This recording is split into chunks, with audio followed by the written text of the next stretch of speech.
Harry Potter and the Sorcerer's Stone.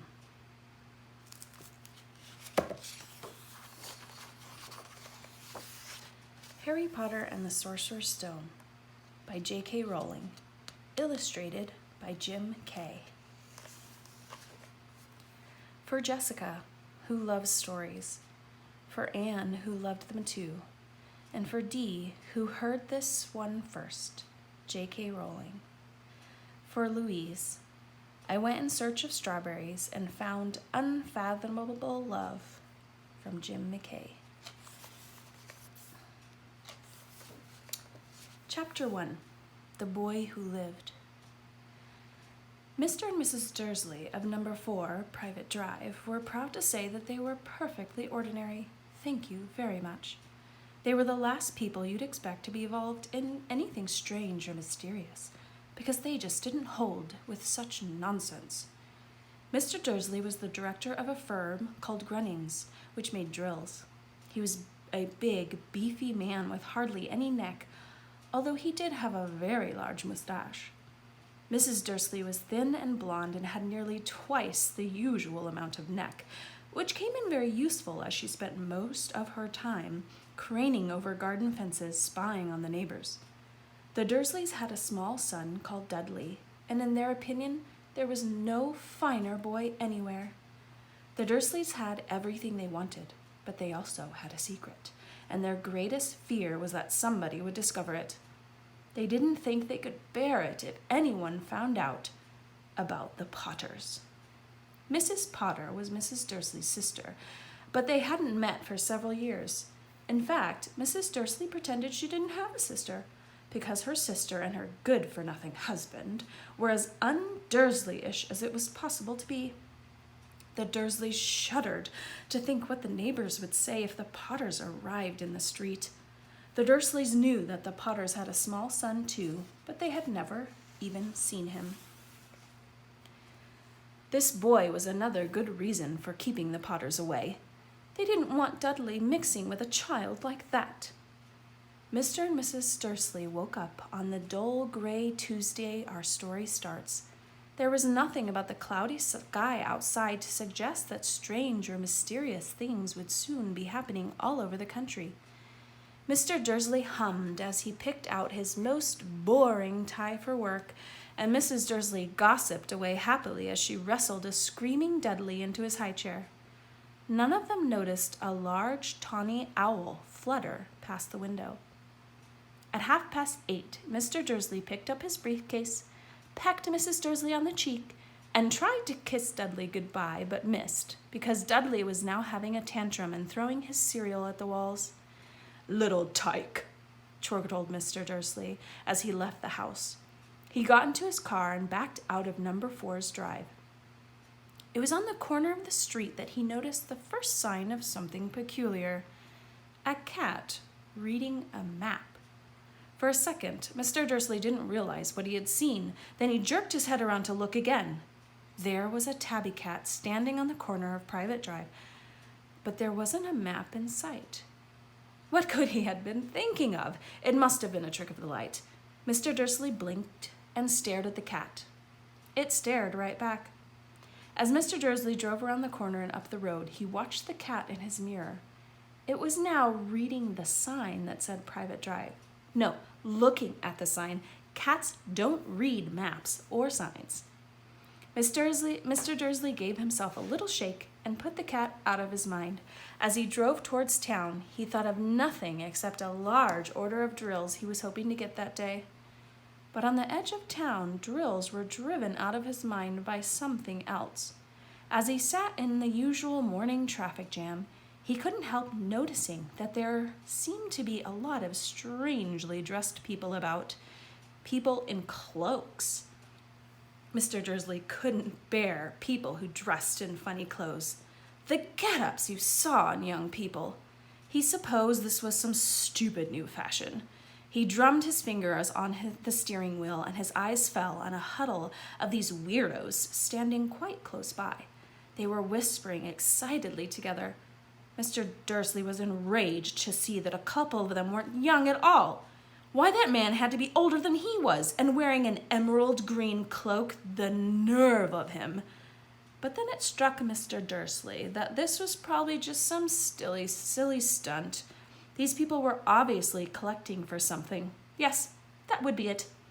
The traffic moved on, and a few minutes later, Mr. Dursley arrived in the Grunnings car park, his mind back on drills.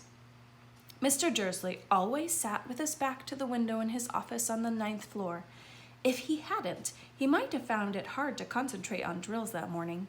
He didn't see the owl swooping past in broad daylight, though people down on the street did. They pointed and gazed, open-mouthed, as owl after owl sped overhead. Most of them had never seen an owl, even at nighttime. Mr. Dursley, however, had a perfectly normal, owl-free morning. He yelled at 5 different people. He made several important phone calls and shouted a bit more. He was in a very good mood until lunchtime, when he thought he'd stretch his legs and walk across the road to buy himself a bun from the baker's opposite. He'd forgotten all about the people in cloaks until he passed a group of them next to the baker's. He eyed them angrily as he passed. He didn't know why, but they made him uneasy. This lot were whispering excitedly too, and he couldn't see a single collection tin. It was on his way back past them, clutching a large donut in a bag, that he caught a few words of what they were saying. "The Potters, that's right. That's what I heard. Yes, their son Harry."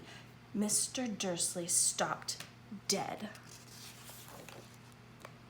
Fear flooded him. He looked back at the whispers as if he wanted to say something to them, but thought better of it. He dashed back across the road, hurried up to his office, snapped at his secretary not to disturb him, seized his phone, and had almost finished dialing his home number when he changed his mind. He put the receiver back down and stroked his mustache, thinking. No, he was being stupid. Potter wasn't such an unusual name. He was sure there were lots of people called Potter who had a son called Harry. Come to think of it, he wasn't even sure his nephew was called Harry. He'd never even seen the boy. It might have been Harvey or Harold. There was no point in worrying Mrs. Dursley. She always got so upset at the mention of her sister. He didn't blame her if he'd had a sister like that. But all the same, those people in cloaks. He found it a lot harder to concentrate on drills that afternoon, and when he left the building at 5 o'clock, he was still so worried that he walked straight into someone just outside the door. "Sorry," he grunted, as the tiny old man stumbled and almost fell. It was a few seconds before Mr. Dursley realized that the man was wearing a violet cloak. He didn't even seem at all upset at being almost knocked to the ground.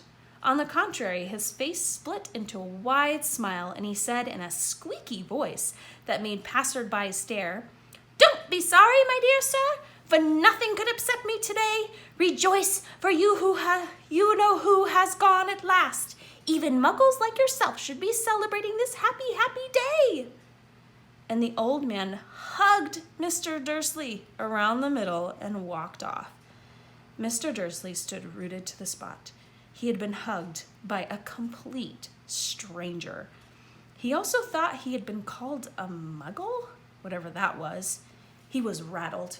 He hurried to his car and set off home, hoping he was imagining things, which he had never hoped before because he didn't approve of imagination. As he pulled into the driveway of number 4, the first thing he saw, and it didn't improve his mood, was the tabby cat he'd spotted that morning. It was now sitting on his garden wall. He was sure it was the same one. It had the same markings around its eyes. "Shoo!" said Mr. Dursley loudly. The cat didn't move. It just gave him a stern look. Was this normal cat behavior? Mr. Dursley wondered. Trying to pull himself together, he let himself into the house. He was still determined not to mention anything to his wife. Mrs. Dursley had had a nice, normal day. She told him over dinner all about Mrs. Next Door's problems with her daughter and how Dudley had learned a new word, shan't. Mr. Dursley tried to act normal. When Dudley had been put to bed, he went into the living room in time to catch the last report on the evening news. And finally, bird watchers everywhere have reported that the nation's owls have been behaving very unusually today. Although owls normally hunt at night and are hardly ever seen in daylight, there have been hundreds of sightings of these birds flying in every direction since sunrise. Experts are unable to explain why the owls have suddenly changed their sleeping patterns. The reader allowed himself a grin. Most mysterious. And now over to Jim McGuffin with the weather. Going to be any more showers of owls tonight, Jim? Well, Ted, said the weatherman, I don't know about that, but it's not only the owls that have been acting oddly today. Viewers as far apart as Kent, Yorkshire, and Dundee have been phoning in to tell me that instead of the rain I promised yesterday, there have been a downpour of shooting stars. Perhaps people have been celebrating bonfire night early. It's not until next week, folks, but I can promise a wet night tonight. Mr. Dursley sat frozen in his armchair. Shooting stars all over Britain, owls flying by daylight, mysterious people in cloaks all over the place, and a whisper about the Potters. Mrs. Dursley came into the living room carrying 2 cups of tea. It was no good. He'd have to say something to her. He cleared his throat nervously. Petunia, dear, you haven't heard from your sister lately, have you? As he had expected, Mrs. Dursley looked shocked and angry. After all, they normally pretended she didn't have a sister. No, she said sharply. Why? Funny stuff on the news, Mr. Dursley mumbled. Owls, shooting stars. And there was a lot of funny-looking people in town today. So? Snapped Mrs. Dursley. Well, I just thought maybe it was something to do with, you know, her lot. Mrs. Dursley sipped her tea through pursed lips. Mr. Dursley wondered whether he dared tell her he'd heard the name Potter. He decided he didn't dare. Instead, he said, as casually as he could, their son, he'd be about Dudley's age now, wouldn't he? I suppose so, said Mrs. Dursley stiffly. What's his name again? Howard, isn't it? Harry. Nasty common name, if you ask me. Ah, yes, said Mr. Dursley, his heart sinking horribly. Yes, I quite agree. He didn't say another word on the subject as they went upstairs to bed. While Mrs. Dursley was in the bathroom, Mr. Dursley crept to the bedroom window and peered down into the front garden. The cat was still there. It was staring down Private Drive as though it was waiting for something. Was he imagining things? Could all of this have nothing to do with the Potters? If it did, if it got out that they were related to a pair of... Well, he didn't think he could bear it. The Dursleys got into bed. Mrs. Dursley fell asleep quite quickly, but Mr. Dursley lay awake, turning it all over in his mind. His last comforting thought before he fell asleep was that even if the Potters were involved, there was no reason for them to come near him and Mrs. Dursley. The Potters knew very well what he and Petunia thought about them and their kind. He couldn't see how he and Petunia could get mixed up in anything that might be going on. He yawned and turned over. It couldn't affect them. How very wrong he was. Mr. Dursley might have been drifting into an uneasy sleep, but the cat on the wall outside was showing no sign of sleepiness. It was sitting as still as a statue, its eyes fixed unblinking on the far corner of Private Drive. It didn't so much as quiver when a car door slammed in the next street, nor when 2 owls swooped overhead. In fact, it was nearly midnight before the cat moved at all. A man appeared on the corner the cat had been watching, appeared so suddenly and silently you'd have thought he just popped out of the ground. The cat's tail twitched and its eyes narrowed. Nothing like this man had ever been seen in Private Drive. He was tall, thin, and very old.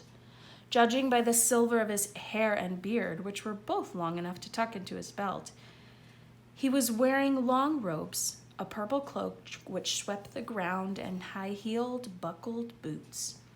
His blue eyes were light, bright and sparkling behind half-moon spectacles, and his nose was very long and crooked, as though it had been broken at least twice. This man's name was Albus Dumbledore. Albus Dumbledore didn't seem to realize that he had just arrived in a street where everything from his name to his boots was unwelcome. He was busy rummaging in his cloak, looking for something. But he did seem to realize he was being watched, because he looked up suddenly at the cat, which was still staring at him from the other end of the street. For some reason, the sight of the cat seemed to amuse him.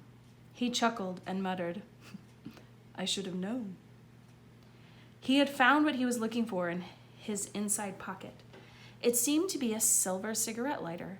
He flicked it open, held it up in the air, and clicked it. The nearest street light went out with a little pop. He clicked it again. The next light flickered into darkness. 12 times he clicked the putter-outer until the only lights left in the whole street were 2 tiny pinpricks in the distance, which were the eyes of the cat watching him. If anyone looked out their window now, even beady-eyed Mrs. Dursley, they wouldn't be able to see anything that was happening down on the pavement. Dumbledore slipped the putter-outer back inside his cloak and set off down the street towards number 4, where he sat down on the wall next to the cat. He didn't look at it, but after a moment he spoke to it. "Fancy seeing you here, Professor McGonagall." He turned to smile at the tabby, but it had gone. Instead, he was smiling at a rather stern-looking woman who was wearing square glasses exactly the shape of the markings the cat had around its eyes. She, too, was wearing a cloak, an emerald one. Her black hair was drawn into a tight bun. She looked distinctly ruffled. "How did you know it was me?" she asked.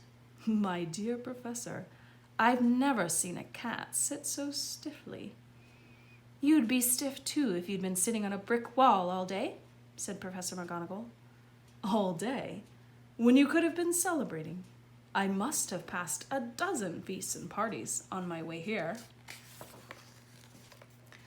Professor McGonagall stiffened angrily. "Oh, yes, everyone's celebrating all right," she said impatiently. "You'd think they'd be a bit more careful, but no, even the Muggles have noticed something's going on. It was on their news." She jerked her head back at the Dursleys' dark living room window. "I heard it. Flocks of owls, shooting star.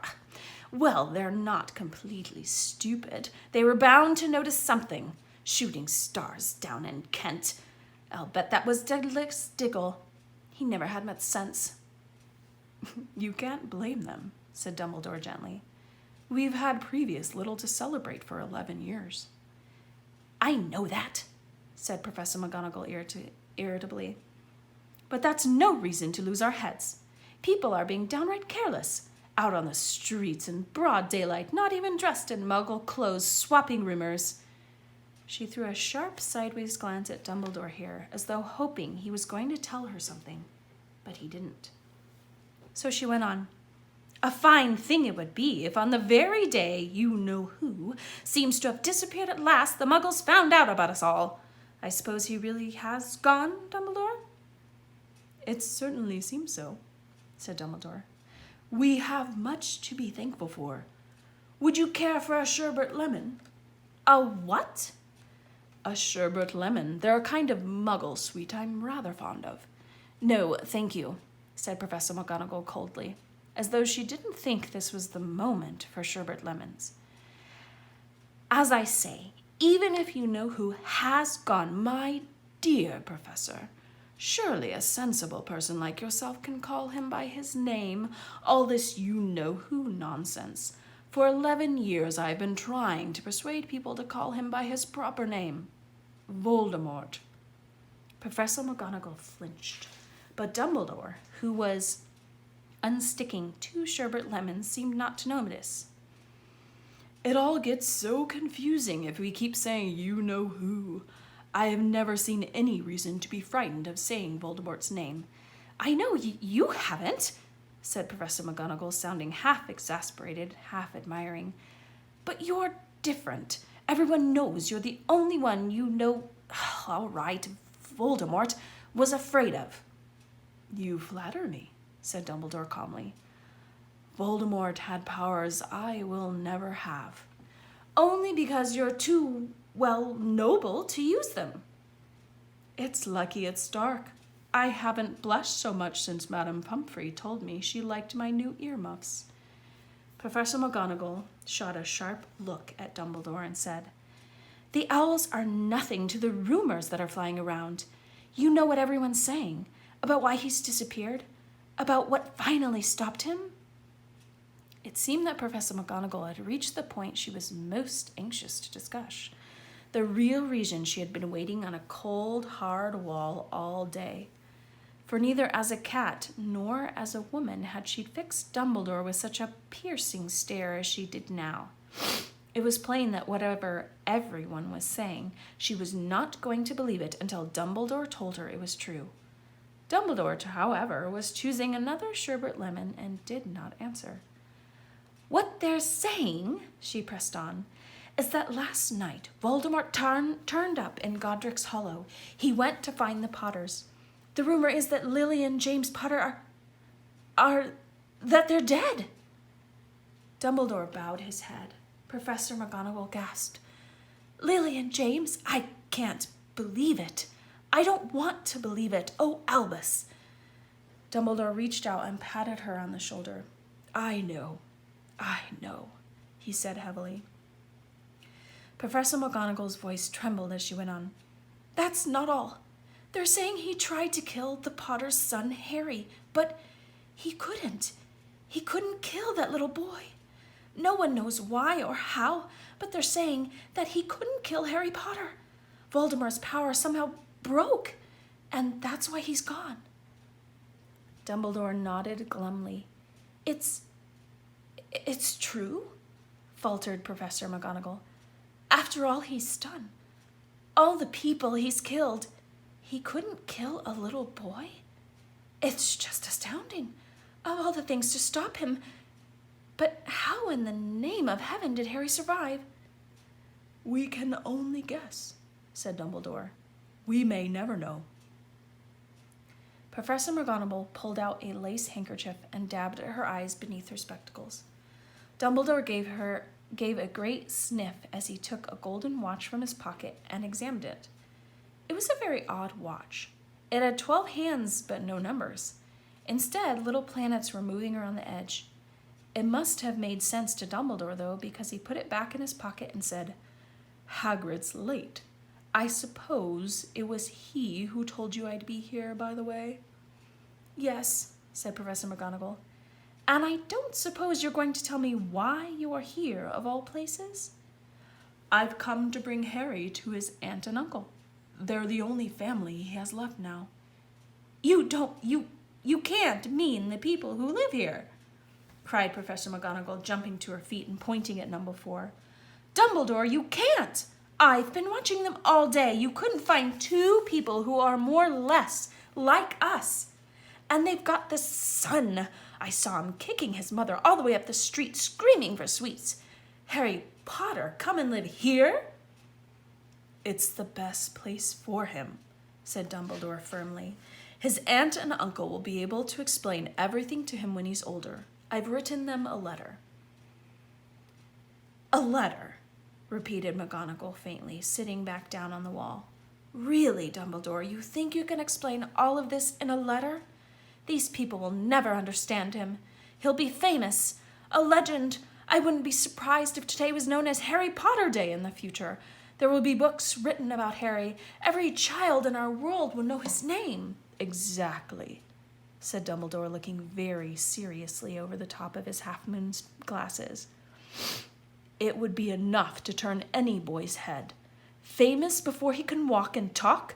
Famous for something he won't even remember? Can't you see how much better off he'll be growing up away from all of that until he's ready to take it? Professor McGonagall opened her mouth, changed her mind, swallowed, and then said, Yes, you're right, of course. But how is the boy getting here, Dumbledore? She eyed his cloak suddenly, as though she thought he might be hiding Harry underneath it. Hagrid's bringing him. You think it wise to trust Hagrid with something as important as this? I would trust Hagrid with my life, said Dumbledore. I'm not saying his heart isn't in the right place, Professor McGonagall grudgingly said. But you can't pretend he's not careless. He does tend to... What was that? A loud rumbling sound had broken the silence around them. It grew steadily louder as they looked up and down the street for some sign of a headlight. It swiveled to a roar as they both looked up at the sky, and a huge motorbike fell out of the air and landed on the road in front of them. If the motorbike was huge, it was nothing to the man sitting astride it. He was almost twice as tall as a normal man and at least 5 times as wide. He looked simply too big to be loud and so wild. Long tangles of bushy black hair and beard hid most of his face. He had hands the size of dustpins, and his feet in their leather boots were like baby dolphins. In his vast, muscular arms, he was holding a bundle of blankets. Hagrid, said Dumbledore, sounding relieved. At last. And where did you get the motorbike? I borrowed it, Professor Dumbledore, sir, said the giant, climbing carefully off the motorbike as he spoke. Young Sirius Black lent it to me. I've got him, sir. No problems, were there? No, sir. House was almost destroyed, but I got him out all right before the muggles started swarming around. He fell asleep as we were flying over Bristol. Dumbledore and Professor McGonagall bent forward over the bundle of blankets. Inside, just visible, was a baby boy fast asleep. Under a tuft of jet black hair over his forehead, they could see a curiously shaped cut, like a bolt of lightning. Is that where? Whispered Professor McGonagall. Yes, said Dumbledore. He'll have that scar forever. Couldn't you do something about it, Dumbledore? Even if I could, I wouldn't. Scars can come in useful. I have one myself above my left knee, which is a perfect map of the London Underground. Well, give him here, Hagrid. Better get this over with. Dumbledore took Harry in his arms and turned towards the Dursleys' house. Could I say goodbye to him, sir? Asked Hagrid. He bent his great shaggy head over Harry and gave him what it must have been a very scratchy, whispery kiss. Then suddenly Hagrid let out a howl like a wounded dog. Shh! Hissed Professor McGonagall. You'll wake the muggles. Sorry, sobbed Hagrid, taking out a large spotted handkerchief and burying his face in it. But I can't stand it. Lily and James dead and poor little Harry off to live with muggles. Yes, it's all very sad, but get a grip on yourself, Hagrid, or we'll be found. Professor McGonagall whispered, patting Hagrid gingerly on the arm as Dumbledore stepped over the low garden wall and walked to the front door. He laid Harry gently on the doorsteps, took a letter out of his cloak, tucked it inside Harry's blankets, and then came back to the other two. For a full minute, the 3 of them stood and looked at the little bundle. Hagrid's shoulders shook. Professor McGonagall blinked furiously, and the twinkling light that usually shone from Dumbledore's eyes seemed to have gone out. Well, said Dumbledore finally, that's that. We've no business staying here. We may as well go and join the celebrations. Yeah, said Hagrid in a very muffled voice. I'd best get this bike away. Good night, Professor McGonagall. Good night, Professor Dumbledore, sir. Wiping his streaming eyes on his jacket sleeve, Hagrid swung himself onto the motorbike and kicked the engine to life. With a roar, it rose into the air and off into the night. I shall see you soon, I expect, Professor McGonagall, said Dumbledore, nodding to her. Professor McGonagall blew her nose in reply. Dumbledore turned and walked back down the street. On the corner he stopped and took out the silver putter-outer. He clicked it once, and 12 balls of light sped back to their street lamps so that Private Drive glowed suddenly orange, and he could make out a tabby cat slinking around the corner at the other end of the street. He could just see the bundle of blankets on the steps of number 4. Good luck, Harry, he murmured. He turned on his heel, and with a swish of his cloak, he was gone. A breeze ruffled the neat hedges of Private Drive, which lay silent and tidy under the inky sky, the very last place you would expect astonishing things to happen. Harry Potter rolled over inside his blankets without waking up. One small hand closed on the letter beside him, and he slept on, not knowing he was special, not knowing he was famous, not knowing he would be woken in a few hours' time by Mrs. Dursley's screams as she opened the front door to put out the milk bottles, nor that he would spend the next few weeks being prodded and pinched by his cousin Dudley. He couldn't know that at this very moment, people meeting in secret all over the country were holding up their glasses and saying in hushed voices, "To Harry Potter, the boy who lived."